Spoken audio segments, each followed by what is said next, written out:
आक्रमक झालेलं आहे। देशातील सामान्य जनतेचं फसवणूक करण्याचं काम आज भाजपच्या माध्यमातून 2014 पासून होत आहे।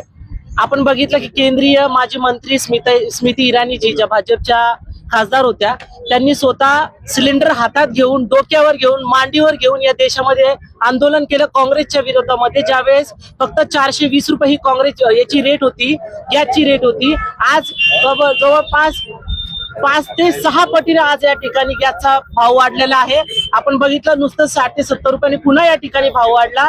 एकीकडे या भाजप सरकारने उज्ज्वल गॅसच्या माध्यमातून या देशातील महिला भगिनीला एक आश्वासन दिलं की प्रत्येकीच्या घरात गॅस असणारे। मात्र आपण बघा की त्या गॅसचं सिलेंडर कोपऱ्यात ठेवून आज चुलीवर महिला भगिनी आज घरोघर भाकरी करतायत, शेगडीवर आज घरोघर भाकरी करतायत। या गॅसच्या दरवाढीच्या विरोधामध्ये आज छत्रपती संभाजीनगर, औरंगाबाद जिल्हा काँग्रेस कमिटी, शहर जिल्हा काँग्रेस कमिटी समेत सर्व फ्रंटल या ठिकाणी आज आंदोलन करतोय की महागाई या ठिकाणी कमी झाली पाहिजे। भाजपच्या नेतृत्वात वाढणारी ही जी महागाई आहे, गॅसचा वाढता दर आहे, या ठिकाणी कमी झाला पाहिजे, करीता आज या ठिकाणी आम्ही आंदोलन करतोय।